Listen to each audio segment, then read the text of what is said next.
Twisting, turning. That's a penalty, is it? No, he's still going. Oh, how about that? How about that? Two friends, two minds, and one love for Arsenal Football Club. You are now listening to the Caught in Two Minds podcast. Meanwhile, Shelly weaves his way through.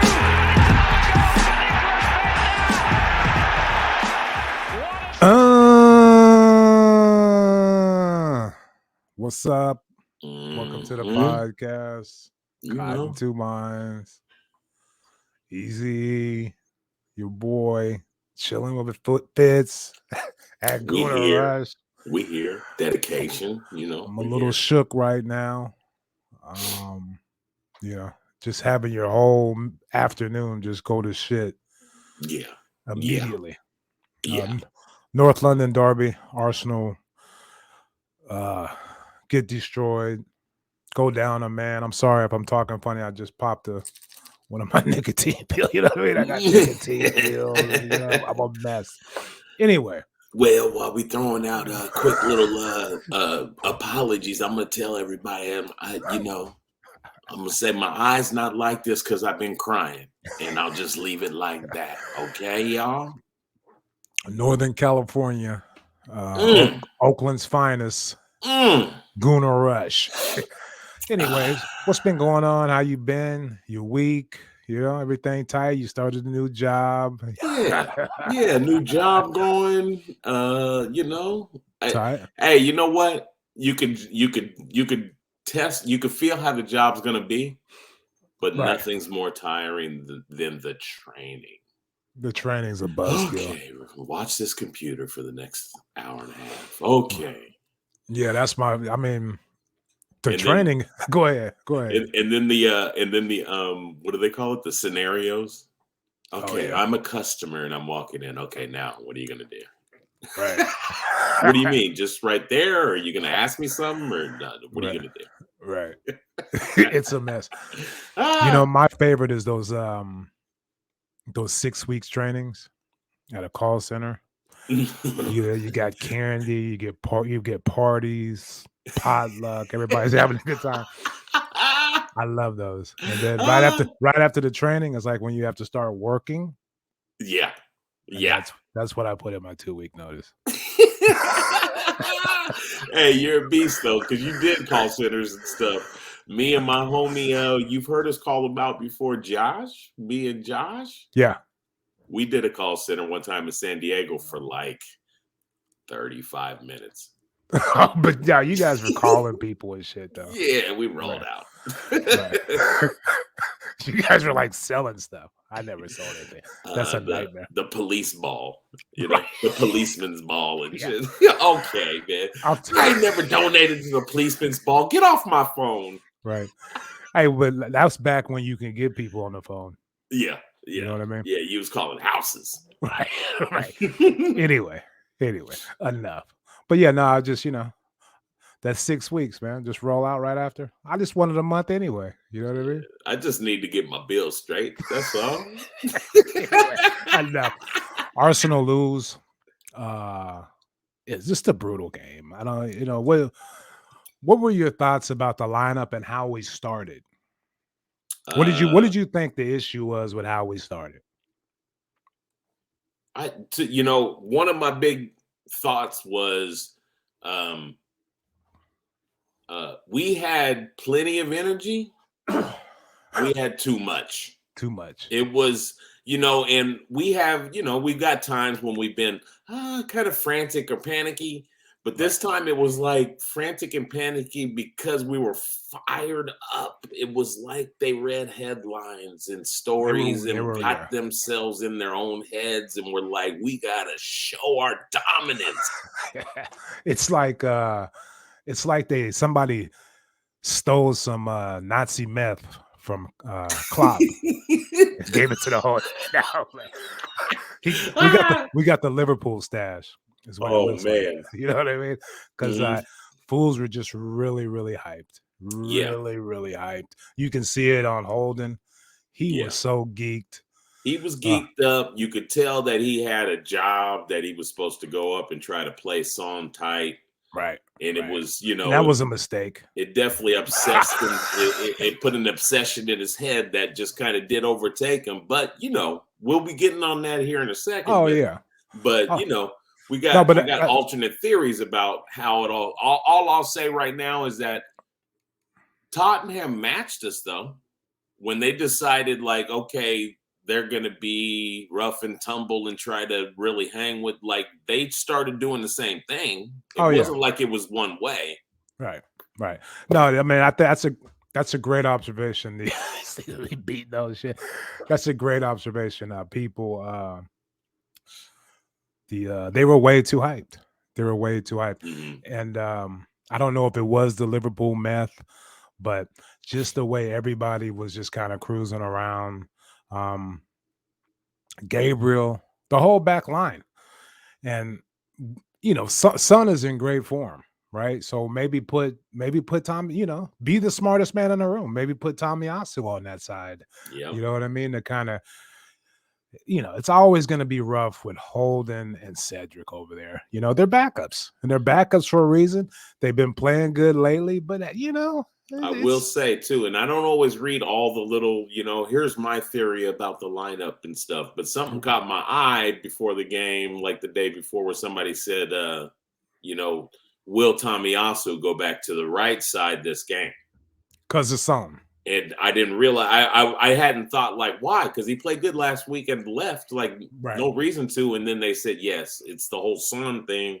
Don't you want Tomiyasu kind of shadowing him more than Cedric, Yeah, then you combine that with Holden. I mean, Yeah. So yeah, Cedric that was has a nose for trying to get more involved offensively, and it could put him out of place sometimes. But on top of that, he could play his position right and still get burnt by Son. So we really, you gotta watch that. You gotta watch.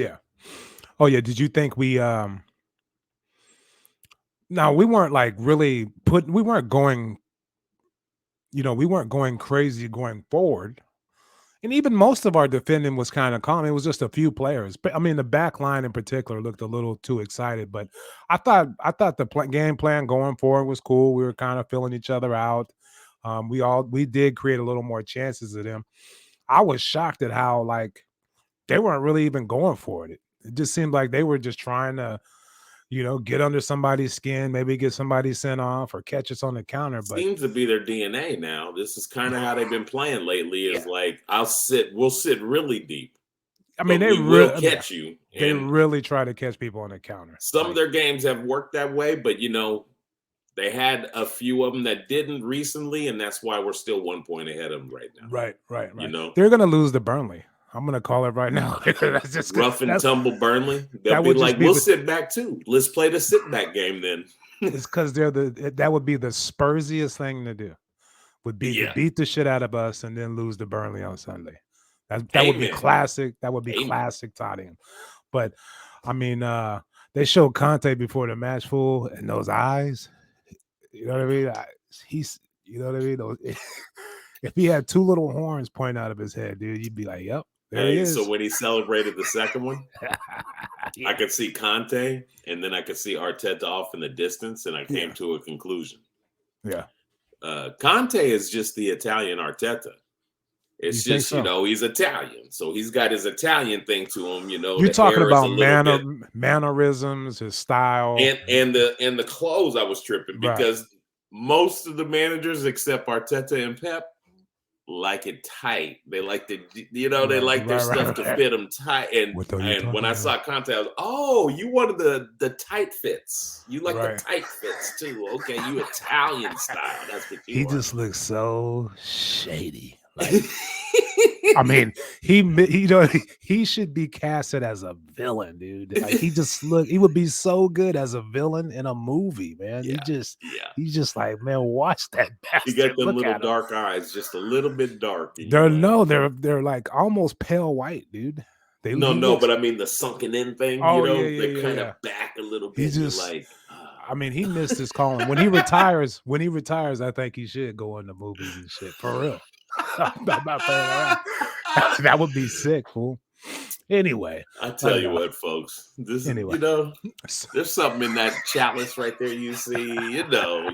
Hey, I'm having a good time. Right. Right. Look at him.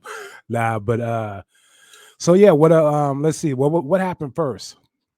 The Cedric penalty. Was the penalty first? Yeah. On holding.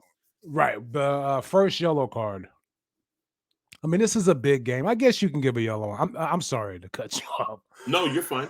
But I guess you can give him a yellow card on that.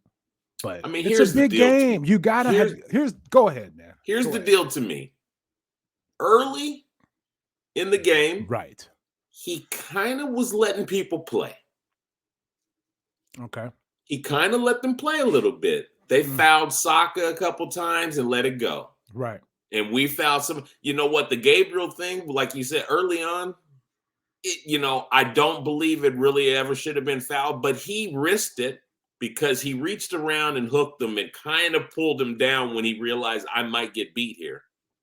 And well, that was yeah. I'm not saying it's a real foul, but I'm just saying he played the line a little bit where it's like, dude, you're right on the box. You don't really need to do all that. It's a foul, but it's one of those, hey, I'm gonna come over here and talk to you. You know how the refs do. They stop play, they call you over, they talk to you, they do no more.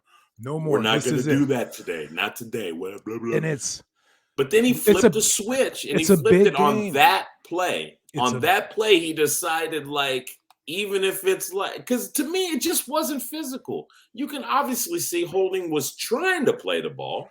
But he was trying to play the ball. It all started with the when they got in a collision and Song acted like he got hurt. They were on the ground.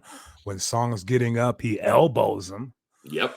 Nobody says a word about that. Nobody's still saying. I mean, they got a clip going around on Twitter, but the announcers didn't say a word. No VAR, but he clearly elbows Holden while he's getting up. That's when Holden flipped him over his head and he got up like nothing. Yeah. See, the reason why I mention that is because any other player in any other league with street smarts, the dark arts, knows you play that up. Yeah. You act like Son just knocked the shit out of you. You roll around on the ground. You do anything you can to get them to look at it because it was an elbow. It was the same thing he did, and his was, You know what? Anyway, that's such a good point, though, because this is the thing. You just put the hammer on the nail for me about what I have a problem with Xhaka. His reactions are, I'm going to fight the guy right now instead of selling the foul that you think that you should have gotten. You have to sell the foul in a big game. That's what Conte told him to do. Why do you think Son was acting like that? He was playing it up all day, and I never really seen Son this way. Always plays with a smile on his face, but today he was a little rotten asshole. And that's because the villain, Conte, he knows we have no discipline. These are the time they have no discipline. Yeah. Every big game they get somebody sent off. I want you to wind somebody up, and Son did it.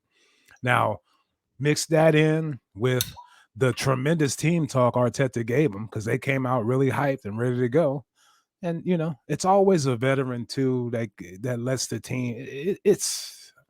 The danger. I mean, the only thing about Tottenham, the way they've been playing, is that they sit back pretty deep and then they just try to counter because they got some deadly dudes on the counter. Mm-hmm. So the one thing that is a little dangerous with them is to be overly hyped and to be overly aggressive because that's how counter teams want you to play. They want you to do that, Right, exactly. That you're just playing right into their trap. Mm-hmm. And, if we get a point, if we go to Tottenham and get a point, that's a good thing.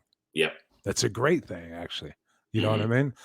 But, I just, the team, these big games, the manager is still not getting his points across as far as discipline. Hey, don't get sent off. It's a big game. That's the part that just drives me crazy. Right. Because I will say, I don't know, in the last half a season, maybe the whole year, against the big teams, the results have been inconsistent. We have pulled some results and others we've just We've played good in halves in some of those games, like against Man City and Liverpool, and then we come out the second half and we show our age or we show our inexperience. But for the most part, I mean, the red cards have to stop. And they've happened a lot in big games. Yeah. Maybe not recently, but if we go back and we think about the year, just think about the red cards. 7th in all competitions this season. Right. 12 since Arteta taken the team over. It's just like by far the most in that period since he's been managing the team. It's awful. And the worst thing about it, now here's the conspiracy theory. We're not even a bad fouling team. Yeah, well, almost all of those are from like some type of reactionary scuffle, and it's not like last week, the one that we got against West Ham, where the dude had 2 cleats up and took Martinelli out on the baseline. Oh yeah, it's nothing like that. We don't get those kind of red cards. Right. We get red cards because the guy pushed me, so I hit him in his head. Right. You know, and it's like, dude, you can't get those. Those are just dumb. Like, and a lot of second yellows, not a lot of straight reds. That just shows the stupidity of the players and, you know, for the most part, the manager. Because sometimes you got to take people out because you're like, that's why managers do it. I got to take this guy off because he's a dickhead. He might do something stupid and get a red card. Yeah. You know what I mean? And you can kind of see Holden. I mean, hell, he was already walking on eggshells. And he gave that full. Okay, let's get to it. Yeah. Was that a yellow? I mean, it was obvious. The second yellow. Yeah, that was a. Was it as bad as everybody said it was as far as the elbow being? You know, he raised it a little, but I don't think he tried the elbow. I mean, I'm gonna sound like the old school fans of English soccer. Yeah. Come on, man. Like, this is ridiculous. Like, we've seen this so many times. He has a right to throw his shoulder. He's going to, matter of fact, the announcer even said he's got a right to block him off. But you see how he kind of threw don't tell me he leaned into it. This is in a position where he's allowed to do that. Here's how you know all of that is bullshit. What everybody's saying, the announcer, because if it was an elbow, what color is the card? Right. If it is an elbow, it's a straight red. It's straight red.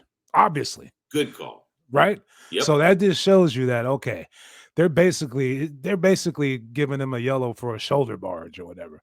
Mm-hmm. And because you already look, the refs have to realize this is a big game with a lot of shit on the line. Now, I'm not saying let these fools run around like the MLS and kill each other, but I'm saying early in the game, you let shit go. That's when you're calling people over. You're having talks to them. You're telling them no more and shit like that. You don't just start handing out cards. You just don't. Right. Because you know what happens in big games? When a lot of shit's on the line, somebody gets set off. And then the game is ruined. It's a stupid game from that point on. And it could have been something special. Yeah, that's all I'm saying. He ruined. I say too, like, to me, it's like when you're having those talks early in the game and telling people calm it down a little bit or whatever. Like, I mean, as long as you deem that both teams are equally aggressive, right? You can't, and it's not escalating, right? Then it's okay to kind of just let it stay where it's at and just not enter yourself into the game. Don't enter yourself into the game. And to me, it's just at that point, I didn't feel like Holding's first one in the box was any more aggressive than, I don't know, 4 or 5 fouls I saw to that point, in the first 25 minutes of the game or whenever that happened or whatever. Right. 40, I don't know, 35 minutes, whatever. Who knows? And the same thing with the second yellow. Like, I didn't feel like that was any more aggressive than some things I saw already happen. Like, it's, so it's like, why is it you just decided now that like these, I don't know, rough and tumble plays that happened or something were worth the, cards, and especially one in the box. And anybody wants to say like, oh, a North London derby should be reffed like any other game. No way. No. Ask people in Barcelona, Real Madrid if an El Clasico's ref the same way. It's not. He blew it from Brazil Argentina game is not ref the same way. Right. Like when you're talking about rivals and a big derby and everything, no. You ref that, you know that game is going to be intense. You know it's going to be physical. It was too big. He was freaking out. He was freaking out, and he shows you how bad he was freaking out when he. I mean, if you could see how fast that fool pointed to the spot on the Cedric foul. He pointed I was still trying to figure out what the hell is going on. Corner kick, like what's happening? He pointed to the spot so fast and he ran to it. Like, here we go. Like, he gave that a penalty way too fast. He didn't need VAR. He didn't need shit. As soon as he saw Son go down, he just ran. He pointed and ran to the spot. And that just shows you. That just tells you everything you need to know about this ref and where his mind was to start this game. Because come on, dude. Seriously, did you notice how fast he pointed at the spot? It's ridiculous, dude. I had this thought too. Of course, because today, like, Arsenal fans are going to have complaints about the refs. Right. But I'll just, if there's one fan from any other team, I just ask you this. Like, I know every single team has got these moments where they just feel like, you know what? Aren't these refs the worst? Yeah. They're bad. I'm not saying you could just replace a whole crew of refs, but, there's such a old school, old boy network kind of feel about the whole leadership of the premiership, right? And it's like, these are the guys that we go with because they have years of experience under their belt. Mm-hmm. What if it's years of awful experience? Like, you just can constantly show that maybe you're not up to the task. And I'm not saying that, like, maybe you don't do a good job sometimes, right. But, maybe a young kid willing to learn the rules that you want to teach him, and he's athletic and he's in great shape and he doesn't get overwhelmed by young kids that he's reffing, right? Attitudes, and he kind of understands it. You know what they need to do? They need to hire journeymen, journeyman players, recently retired, ex-players who, kind of still want to be a part of the game because they know what to do in those situations. Or there's a lot of players that got to a certain level, maybe didn't make it all the way to the Premier League, but they made it to the championship and they played 10 years and they still want to be a part of the game. Those are the people you need to look for. You need to get ex-players who played and understand what it's all about, who know when, like Saka got that penalty against that guy. It was like, he just completely fooled the ref. It wasn't a penalty. I'm glad they gave it to us. But what game was that when he scored from? Anyway, you guys know what I'm talking about. They need great point.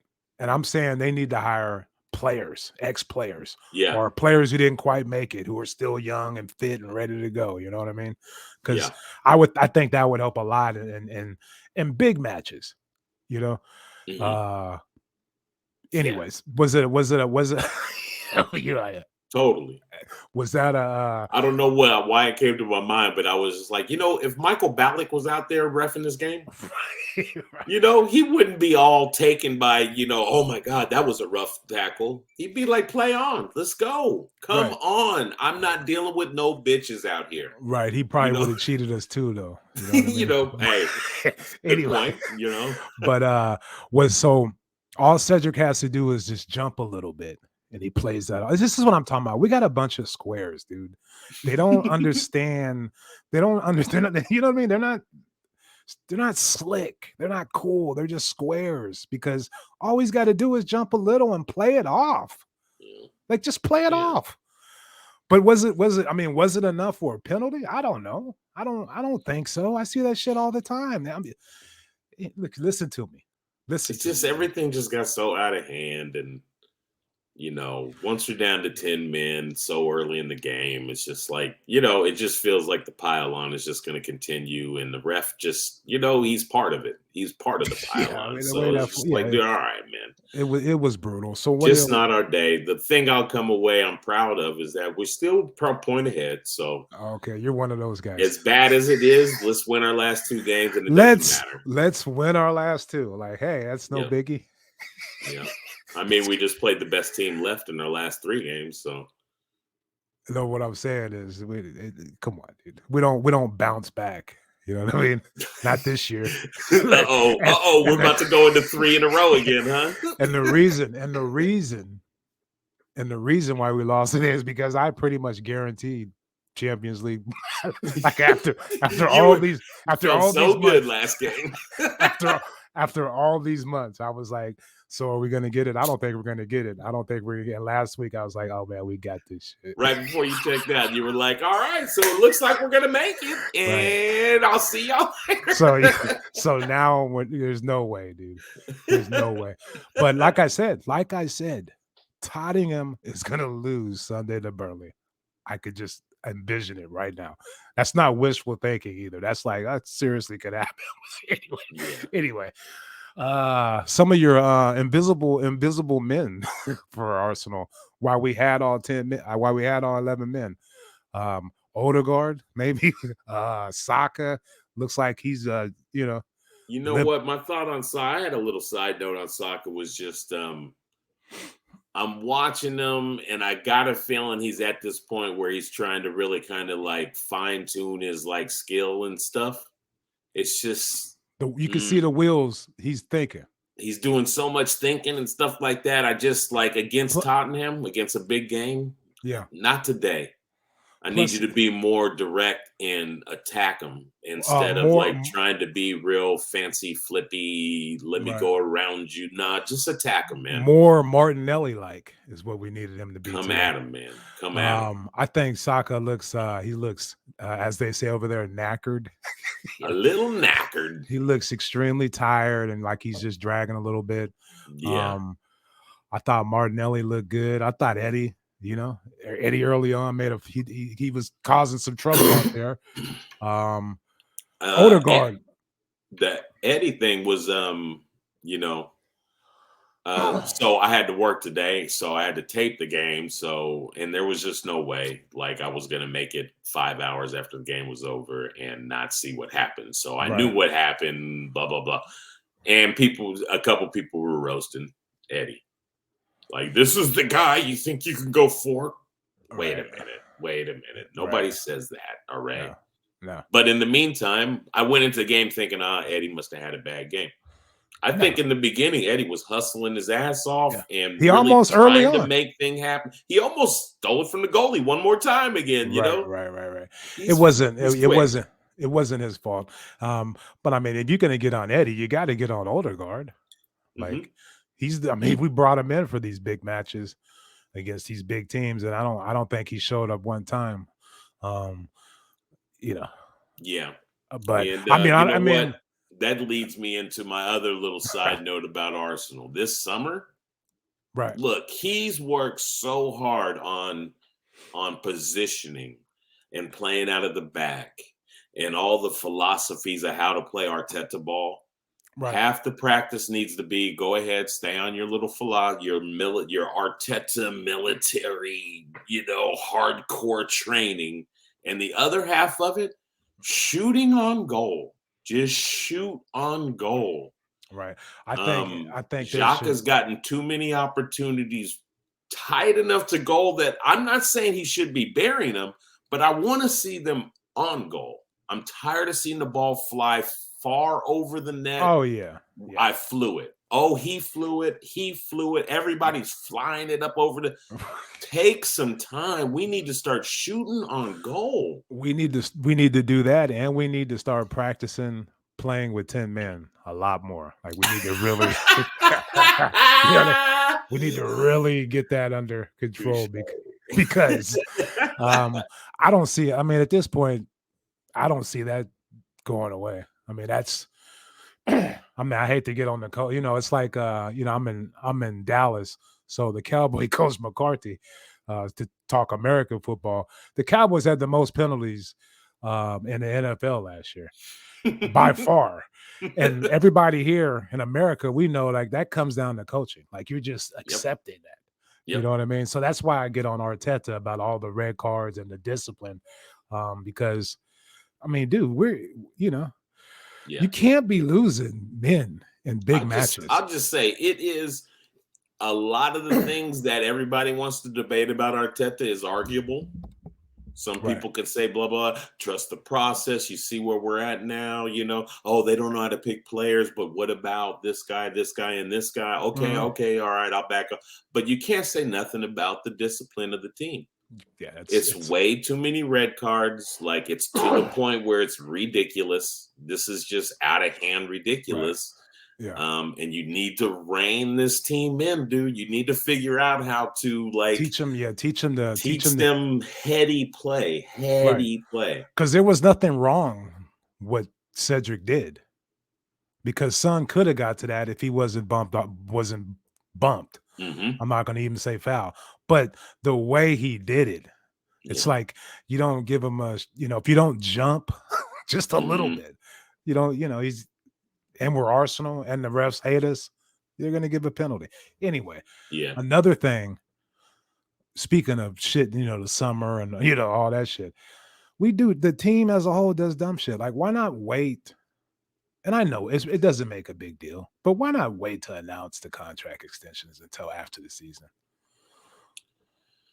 I don't even, this is that weird game. There's a PR firm that decides about how they want to release some information and not other information. The reason why I say that is maybe that's the pressure he needed to continue to push for the rest of the season, to whoop us over that line, because the last 3 games he's been doing that. He signs the contract extension, they announce it before the North London Derby, and we immediately go out there and shit the bed. I mean, come on. And anyway, people are going to be like, I'm being ridiculous, but I'm just saying there's little shit you can do like that to motivate a young team and a young, inexperienced manager who really wants to stay and coach Arsenal. He wants to be there. And if he thinks, man, if I don't get top 4, they're going to fire my ass, he can hold off on the contract. That's all I'm saying. That's all I'm saying. Yeah. Anyway. And you know what? I mean, you can arguably say that that's probably the most important thing to the Arsenal owners is they want a man that wants to be there. Right. And that's what they had in Wenger, because they pulled him from Japan and put him in England. Right. And he's a Frenchman. And he knows about England and the great, French prowess players you can have there. Right. And the talent you could bring to England. And, that made him something, and it made him a hungry guy, and it made him want to install a whole system. I get it. And I get it. I worked for people like that, owners that said, hey, man, I hired people that are desperate for a job. Because he'll come to work. He comes to work every day. Right. And if I have to tell him that he's doing something wrong, he don't say nothing back because he don't want to lose his job. He needs it, For real. And that's what you got. You got a company man in Arteta. So they're going to support him. So everybody could drop the possibilities of Arteta out. It's not happening. They just gave him an extension. Yeah, he's done. Yeah. I mean, we're done. Yeah, we're done. I mean, we'll all find out the hard way. But I mean, he has fooled me so many times, dude. This has been a roller coaster season, of back and forth. And the worst, the reason why I'm so disappointed, I'm not disappointed with the team or the players or the coach. I'm disappointed in myself for not seeing that red card coming. Like all that shit had just completely left my mind until I saw the red card. I was like, oh, this is what we do. Yeah. It's a big match. This is what we do. Did Ben White end up coming in? No, but the Gabriel, did you finish the game? Did you see Gabriel looked like he pulled a hammy? Oh, I missed that. Yeah, he looked like he pulled a hammy. Yeah, so he's probably going to be out. So it looks like we're going to Nuno came in the game and was fouling pools. He got me hyped for a little bit. He's fouling. Mad. People. They've been talking about they're going to get this Aaron Hickey dude from Bologna. Right. He's supposed to be Nuno's real good. like, I'm supposed to be the next dude. What's going on? Like, right, in Portuguese. But people, I mean, this Aaron Hickey dude, he's great. He looks awesome. You know what I mean? But so did Nuno. You know what I mean? It's like nobody knows until they get there. And then speaking of fullbacks, my last side note of the day. Go ahead. That Royal, I like to call him the diva bitch. Right. With the Brazilian with the blonde tips. Yeah. I'm glad we did not sign him. I'm glad we did not get into the Edison Royal game or whatever his name, Ederson Royale. Right. I'll take Tomiyasu all day, every day over his ass. He is a clown to me. He got on your nerves. He was one of the players that got on your nerves. I was just watching him out there, and I was just like, "This guy is a joker. This is a joker." And I'm glad we didn't go with Roy. So I guess maybe that's me tipping the hat to Adu and Arteta. Good job. Yeah, we don't want that. We don't want Harry Kane's face and Son's face. They just get on my nerves. Both their faces. When Harry Kane was setting up for the penalty, I was just like, "Oh wow." This guy had to be good at soccer because what? hella dumb. You know what I mean? Like he don't even have to say anything. Like he's hella dumb. And then when he says shit, you're like, oh yeah, okay. You start soccer or London Stalker. It was going to be one or the other. You look at him and you're like, man, this fool is hella dumb. And then when he opens his mouth and starts talking, you start feeling bad for him, like he's a little slow. Yeah, we're talking shit, Tottenham. I don't care. I don't care if you just beat us. We still 1 point ahead. It's all good. We're 1 point ahead.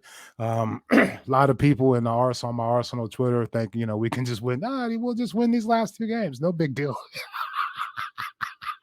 You just really never know with this team, and that goes back on the manager and all that shit. But he signed his extension. We got him. So I'm still down. I'm still doing this podcast. But that's it. We lose 3-0. We got a man sent off. There's nothing else we can really say about this game. Monday, so it'll be another nighttime podcast because Fitty's got a job. We play Newcastle on Monday, so. God willing, we'll see you then. Fitz, you got anything else for the people before we get? Look forward to Monday, y'all. Nighttime podcasts are fun. Hey, go to YouTube and subscribe to our channel and start giving us love because you love this podcast. Shout out to my homie Gunnar and Callie. We went back and forth like the good old days on Twitter. He feels the same way we do about a lot of shit. Yeah. So, and we got to. I'm thinking about sending out a little invite to him and getting him on the podcast, a little 3-way maybe. Yeah. See what's up. Hey, anyway, we got a couple friends, and I also want to shout out to Balogun Gunner down there in Australia. We shared one of his videos earlier this year. He's an Aussie. I'd love to get him on the cast too. Level-headed, got a real take on stuff. Good shit. Not regurgitating the regular old stuff that all the fans like to talk about. I feel you. Got a real take. All right, y'all. Anyway, that's gonna do it. Thanks for tuning in to Cotton Two Minds. Peace. Twisting, turning. That's a penalty, is it? No, he's still going. Oh, how about that? Thank you for tuning in to Cotton Two Minds. Please head on over to iTunes to subscribe, rate, and review. All feedback is much appreciated. And be sure to follow us on Twitter at CITM Podcasts, at Guna Rush, and at eMarshall Comedy. The music of this podcast is brought to you by Statics. If you like what you hear, please head on over to staticsmusic.com and be sure to follow them on Twitter and Instagram at Statics Music. That's STATX Music. Peace.